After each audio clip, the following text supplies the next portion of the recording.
आज भल कथा छुआ मन रख। आज आलोचना करिबा सिरे लागिबो बड़ डाल हला। ये पदटी आम आनी कौटू महापुरुष अच्युतंकर शिवकल्प शास्त्र बुझी होपर आलोचना करने आगु गोटे भल कथा कहूँ। बालेश्वर राजीव लोचन मिश्र जड़े भाई आमको ईमेल करथिले। तो आम अंक हिसाब टाक एपर्तंत जानीपारू ना से भाई ठाकुर ठाकुर अभिनव सुंदर आश्रित आउ थे तुमको अंक हिसाब टा कौन कह क्लारिफाए कर दो। दुईटा बाट कह किंतु अर्थ बाहर गोटे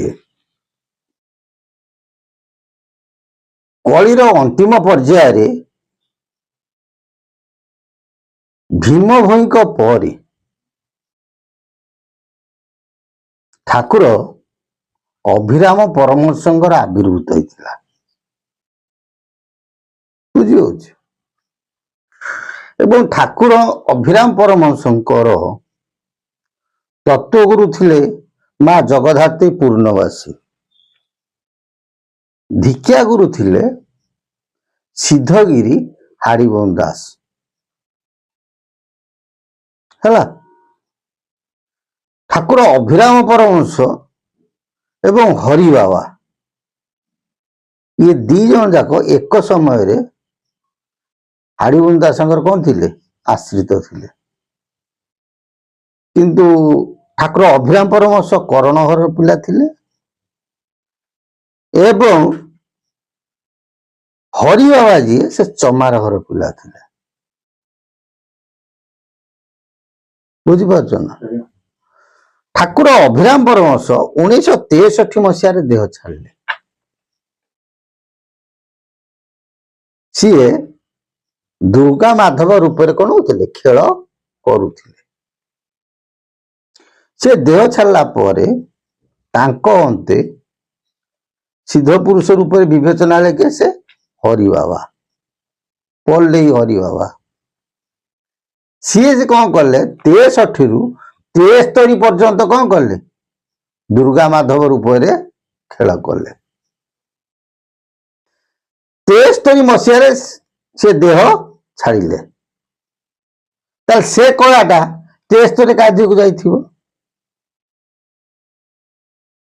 तेणु 73 मसीह जदि आम अंकटा को हिसाब करवा बर्तमान 52 अंक चली हाँ कि नहीं। गोटे प्रमाण द्वितीय प्रमाण महापुरुष अच्युतंक लेखा हिसाब से महापुरुष अच्युतंकर गोटे अच्छी शास्त्र कहते मोह कल्प से लिखिले गुण को भेदी भेद अंके जान यही अंके प्रभु हेबे जन्म। बुझीपार ना। गुण को भेदी गुण बोलते के 3 भेद अंके जेतेबेले वर्तमान दिव्य सिंह रजा अच्छी जी से जेतेबेले रजा हेले अभिषेक हेले से शून्या ही नथिला। बुझी होकर 2टा अंक हिसाब से शून्या ही नथिला। से रजा हबार किछि दिन अंते शून्या पइला। तेणु रजा हवाटा ठारू गोटे अंक हिसाब हम शून्या ठारू जो अभिषेक हेले प्रथम अभिषेक से गोटे अंक हिसाब हम। जदि तमें रजा जो दिन हेले सेठू देखला बेलू 4 होउछि ना नहीं। 73 मसीह केते 70 71 72 73 4 वर्ष होउछि ना। यदि शून्य अंक आम अंक को विचार करवा हाँ कि नहीं। शून्य धरला बेलू प्रथम अंक आरंभ है 70 71 वर्षे 71 रु 72 ବର୍ଷେ 72 73 ବର୍ଷେ ହେଲା କି ନାହିଁ ସେଇଆକୁ ମହାପୁରୁଷ ଅଚ୍ୟୁତ କହିଲେ ଗୁଣକୁ ଭେଦି ଭେଦ ଅଙ୍କେ ଜାଣ ଏହି ଅଙ୍କେ ପ୍ରଭୁ ହେବେ ଜନ ବୁଝି ହଉଛି ନା ସେ ସେଠୁ ଗୁପ୍ତରେ କଳଙ୍କି ବେଶକୁ ଧାରଣ କରିବେ ମହାପୁରୁଷ ଲେଖିଛନ୍ତି ତାଙ୍କର ଗୋଟେ ଲେଖିଛନ୍ତି 14 ଅଙ୍କେ ଶୁଣୁଥିବ 15 ଅଙ୍କରେ ଦେଖିବ ବେନି ପାଶରେ ବେନି ଶିବଲିଙ୍ଗ ଥିବେ ମଧ୍ୟରେ ଏକ ବଟ ଥିବ ସେ ବଟେ ପାଟ ବନ୍ଧାଇବେ କଳଙ୍କି ଅବତାର ହେବେ ବୁଝି ହଉଛି କିଏ କହିଲେ ଅଚ୍ୟୁତ କହିଲେ ସେଇ କଥାକୁ ଭୀମ ଭାଇ କହିଲେ ଏହି କଥା ମାନ ନିଶ୍ଚୟ ଘଟିବ ଦିବ୍ୟ ସିଂହ 45 ଶୂନ୍ୟବାନା ଧରି ଆସିବେ ସିଂହରି ଧରିଣ କଳଙ୍କି ଦେଶ ତେଣୁ ଗୁପ୍ତ ଲୀଳା ପ୍ରକୃତରେ ଚାଲିଛି ପରିପ୍ରକାଶ ହେଇ ନାହିଁ ଆଗେ ସଂହାର ଲୀଳା ତାପରେ ପରିପ୍ରକାଶ ଲୀଳା ତେଣୁ ଅଙ୍କଟାକୁ କୋଉଠୁ ହିସାବ କରାଯିବ ସେ ଭାଇକି ଆମେ କହିଦଉଛୁ 1973 ମସିହାରୁ କଣ କରିବ ଅଙ୍କ ହିସାବକୁ ବିବେଚନା କରିବେ ବୁଝିପାରିଲେ ନା ବୁଝିପାରିଲେ ନା ଫେରେ ଠାକୁର ପ୍ରଥମେ ଖେଳ ଆରମ୍ଭ କେବେ କରିବେ ନା 1929 4 13 ଠିକ 13 ରୁ 24 ଫେରିଲେ କଳକି ହେବେ ପ୍ରକାଶ ମାନେ ଏବେ 89 ମସିହା ମାନେ ଛୋଟ ଅବସ୍ଥାରୁ କଣ କରିବେ ସେ ପରିପ୍ରକାଶ ହେବେ ବୁଝି ହଉଛି ନା ଫେର ଲେଖିଛନ୍ତି 16/6 ତୁଇ ଅନା ଦେଖିବୁ କଳଙ୍କିର ବାନା 16/6 ମାନେ 16 ବର୍ଷ 6 ମାସରେ ଆଉ 89 ମସିହା ବେଳକୁ 16 ବର୍ଷ 6 ମାସ ହେଇନ ତ ହଁ କି ନାଇଁ ଏଥର କଥାଟା ବୁଝିପାରିଲେ ନା ବୁଝିପାରିଲେ ନା ତେଣୁ ସଦା ସର୍ବଦା 1973 ମସିହାରୁ ଅଙ୍କ ଗଣନାଟାକୁ କରିକା ଆସିବ ଏଥର ସେ ଭାଇ ବୁଝିଯିବେ କାରଣ ଇମେଲ କରିଥିଲେ ଆମ ନମ୍ବର ପାଇନାହାନ୍ତି ନା ତେଣୁ ସେ ଇମେଲ କରିକି କହିଥିଲେ ଆମକୁ ଏ କଥା ତାଙ୍କୁ ଏ କଥା ଆମେ ଜଣେଇ ଦଉଛୁ ଛାଡ ଆଜି ଆଲୋଚନା କରିବା ସିରେ ଲାଗିବ ବର ଡାଳ ପୃଥିବୀରେ ପଡିବ ଚହଳ ତମେ ସେତେବେଳକୁ ଛୁଆ ଯାଇଥିଲ କି ନାଇଁ ଆମେ କହିପାରିବୁନୁ ଆମ ଛୁଆ ବେଳେ ଆମେ 1999 ମସିହାରୁ ଯାଇଛୁ କୋଉଠିକି ନେମାଳ ଆମେ ଯେତେବେଳେ ଯାଉ ସେତେବେଳେ ଦେଖୁ ବର୍ତ୍ତମାନ ଯୋଉ ମଣିବେଦୀ ଅଛି ସେ ମଣିବେଦୀ ଉପରେ ଗୋଟିଏ ବଟ ବୃକ୍ଷ ଥିଲା ମହାପୁରୁଷଙ୍କ ଉପରେ ମାନେ ଯୋଉ ଗାଦି ଅଛି ଗାଦି ଉପରେ ସେ ବଟଟି ଥିଲା ସେ ବଟଟି କ୍ଷୟ ହେଇଗଲା ନଷ୍ଟ ହେଇଗଲା ଏବଂ ମହାପୁରୁଷଙ୍କର ଡାହାଣ ପଟେ ଯୋଉ ଅଛି ଖଣ୍ଡେ ବଟ ସେ ମୂଳ ବଟର ଶାଖା ବୁଝିହଉଛି କିନ୍ତୁ ମୂଳ ବଟ ନାହିଁ ଚତୁର୍ପାଶେ ଯୋଉ ବରଗଛ ସବୁ ପଡିଥିଲା ବର୍ତ୍ତମାନ ଯୋଉ ମହନ୍ତ ଅଛନ୍ତି ଗୋସ୍ୱାମୀ ଗଗନାନନ୍ଦ ମହାରାଜ ତାଙ୍କରି ନିର୍ଦ୍ଦେଶ କ୍ରମେ ସେ 12 ଗୋଟି ବଟ ପଡିଥିଲା ବୁଝିଗଲା କେତେବେଳେ ସେ 2002-3 ସୁଦ୍ଧା ପଡିଥିଲା କି 4 ଭିତରେ ସେ ଗଛ ପଡିଥିଲା ସେତେବେଳେ ଆମେ ଭୁବନେଶ୍ୱର ରହୁଥିଲୁ ଟାଉନ ଭିତରେ ଖଣ୍ଡଗିରିରେ କିନ୍ତୁ ମହାପୁରୁଷ କହନ୍ତି ସିରେ ନାଗିବ ବର ଡାଳ ପୃଥିବୀରେ ପଡିବ ଚହଳ ବୁଝିହଉଛି ସେ ବର ଡାଳ ତ ନାହିଁ 19 ମସିହା ବାତ୍ୟା ବେଳେ ସେ ବରଗଛ ଉପୁଡିଗଲା ଯାହାକୁ କଳ୍ପବଟ ବୋଲି କୁହନ୍ତି ଅନାଦି ବଟ ବୋଲି ମଧ୍ୟ କୁହନ୍ତି ଅନନ୍ତ ବଟ ବୋଲି ମଧ୍ୟ କୁହନ୍ତି ସେ ବଟ ନାହିଁ ଉପୁଡିଗଲା ଯଦି ଉପୁଡିଗଲା ମହାପୁରୁଷ ଏ କଥାଟି କହିଛନ୍ତି ତାହେଲେ ମହାପୁରୁଷ ବାଣୀ କଣ ଭୁଲ କି ତ ମୁଁ ବାରମ୍ବାର କହୁଛୁ ମହାପୁରୁଷ ବାଣୀ ଅକ୍ଷର ଅକ୍ଷର ସତ୍ୟତା ମହାପୁରୁଷକୁ କହିନାହାନ୍ତି ମୋ ଶିରରେ ନାଗିବ ବରଡାଳ ବୋଲି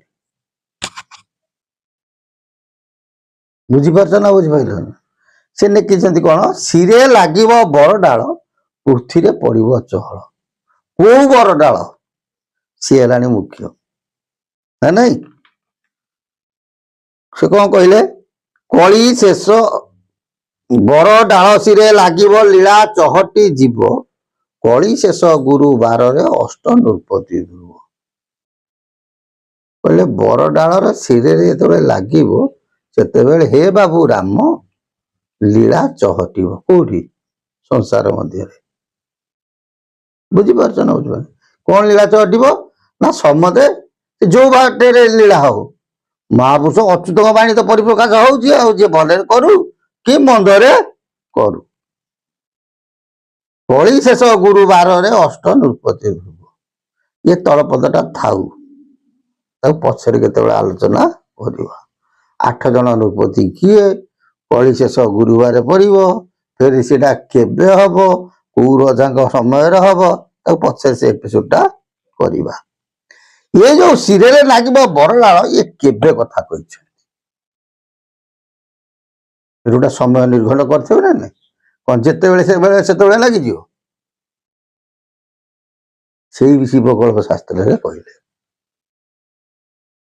କହିଲେ ହରେ ତ୍ରିଗୁଣ ରାମ ବେନି, ମଧୁମାସରେ ହେବ ପୁଣି, ଶିରେ ଲାଗିବ ବରଡାଳ, ପୃଥିରେ ପଡିବ ଚଳ।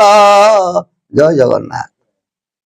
ଆର ଏ ଅଙ୍କ ଯୋଉ କହିଛନ୍ତି, ଆର ଦିଟା ଅର୍ଥ, ଏ ଗୋଟାଏ ବାହାରିବ। ବୁଝିପାରୁଛ ନା ବୁଝିପାରିଲ ନା? କହିଲେ ହରେ ତ୍ରିଗୁଣ ରାମ ବେନି, ହରେ ବୋଲନ୍ତେ 1, ତ୍ରିଗୁଣ ବୋଲନ୍ତେ 3, କେତେ ହେଲା 13। ରାମ ବେନି, ରାମ ବୋଲନ୍ତେ 2। କହିବ କେମିତି ନା ହରେ ରାମ କୃଷ୍ଣ 3 ଅକ୍ଷର, ଦ୍ୱିତୀୟ ଅକ୍ଷର ହେଲେ କେ ସେ ରାମ 2, ବେନି ବୋଲନ୍ତେ 2, ଇଏ ହେଲା 13, 2 କେତେ ହେଲା 2 2 ହେଲେ କେତେ 22, ମିଶେଇ ଦେଲେ କେତେ ହେଲା 35 ଅଙ୍କ ଗୋଟେ ବାହାରିଲା। ପୁଣି ତାକୁ ଆଉ ଥରେ ଭଲକି ତର୍ଜମା କରିବା। କହିଲେ ହରେ ତ୍ରିଗୁଣ ମାନେ 13, ରାମ ବେନି, ରାମ ହଉଛି 2, ବେନି ହଉଛି 2, କେତେ ହେଲା 17 ହେଲା। କହିଲେ 17 ଅଙ୍କରେ ମଧୁମାସରେ ମାନେ ଚୈତ୍ର ମାସ ହେଇଥିବ, ଶିରେ ଲାଗିବ ବରଡାଳ, ପୃଥିରେ ପଡିବ ଚହଳ। ବର୍ତ୍ତମାନ ମାର୍କଣ୍ଡକ 17 ଅଙ୍କ ଚାଲିଛି ନା, ପୃଥିବୀରେ ପଡିବ ଚହଳ, ଦିଟା ଅର୍ଥ। ମହାପୁରୁଷଙ୍କର ଗୁଣ କୀର୍ତ୍ତନ ସଂସାର ମଧ୍ୟ କଣ ଅଛି, ବର୍ତ୍ତମାନ ବହୁତ ଆଲୋଚନା ଚାଲିଛି। ଦ୍ୱିତୀୟ ଅର୍ଥ, ଯୁଦ୍ଧର ବିଭୀଷିକା ମଧ୍ୟ ଚାଲିଛି। ଯୁଆଡୁ ବୁଝ ବୁଝ। ବୁଝିପାରିଲେ ନା ବୁଝିପାରିଲ? କହିଲେ 17 ଅଙ୍କରେ କଣ ହବ, ଶିରରେ ବରଡାଳ ଲାଗିବ, ପୃଥିବୀରେ ଚହଳ ପଡିବ। କୋଉ ବରଡାଳ କଥା କହିନାହାନ୍ତି ଏଠି ଶିବକଳ୍ପ ଶାସ୍ତ୍ରରେ, କୋଉ ବରଗଛ କଥା କହିନାହାନ୍ତି। ଯଦି ଆମେ ନେମାଳ ବଟକୁ ବିଚାର କରିବା, ନେମାଳ ବଟ ବୃକ୍ଷ ନାହିଁ, ତାର କଣ ମହାପୁରୁଷ ବାଣୀ ଭୁଲ ନା ଠିକ? କୋଉ ବରଡାଳ? ପୁଣି ପ୍ରମାଣ ଦେଲେ। କହିଲେ କାଞ୍ଚି କାଶୀ ଦେଶ ପାଟଣା, ମଧ୍ୟେ ଗୁପ୍ତ କଳପ ବଟ, ଶିରେ ଡାଳ ତହିଁ ଲାଗିବ, ମହି ହେବ ଉଚାଟ। କି ସୁନ୍ଦର କଥା, ଆଉ କଣ କହିବେ ଭକ୍ତ ସମାଜ? କହିଲେ କାଞ୍ଚି କାଶୀ ଦେଶ ପାଟଣା, କହିଲେ କାଞ୍ଚି ଦେଶରେ ପାଟକଣା ରୂପକ ଗ୍ରାମରେ, ମଧ୍ୟରେ ମାନେ ମଧ୍ୟରେ ଗୁପ୍ତ କଳପ ବଟ, ଗୋଟାଏ ଗୁପ୍ତ କଳ୍ପ ବଟ ଥିବ ହେଲା। ଶିରେ ଡାଳ ତହିଁ ଲାଗିବ, ମହି ହେବ ଉଚାଟ। ଶିର ବୋଲନ୍ତେ ମସ୍ତକ ନା ନାଇଁ? ଗୋଟେ ବୃକ୍ଷର ମୂଳ କିଏ ସେ ନା, ଆମର ଯେମିତି ମୂଳଟା ହଉଛି କିଏ ପାଟି, ସେମିତି ଗଛର ଶିର କିଏ ନା ତା ମୂଳ। ବୁଝି ହଉଛି ନା? କହିଲେ ହେ ବାବୁ ରାମ, ସେ କଳ୍ପବଟର ଡାଳ କଣ ହବ? ମୂଳରେ ଲାଗିବ। ଯେତେବେଳେ ସେତେବେଳେ ତୁ ଜାଣିବୁ ସଂସାରରେ କଣ ହବ ନା ପୃଥିବୀରେ ଚହଳ ପଡିବ। ଦିଟା ଅର୍ଥ ଚହଳ ଆସିବ।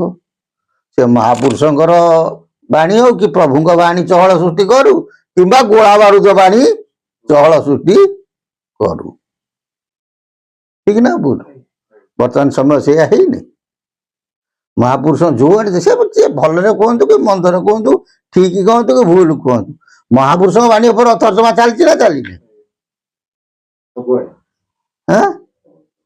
ତା ଅପୋଜିଟ ପଳେଇ ଯାଉ। ବର୍ତ୍ତମାନ ଯୁଦ୍ଧରେ ବି ସେ ହନଗଟା ଚାଲିଛି ନା ଚାଲିନି? ତେଣୁ ଏ ଯୋଉ ଗୁପ୍ତ କାଶୀ, କାଞ୍ଚି କାଶୀ ଦେଶ ପାଟଣା, ଏ ଜାଗା କୋଉଠି?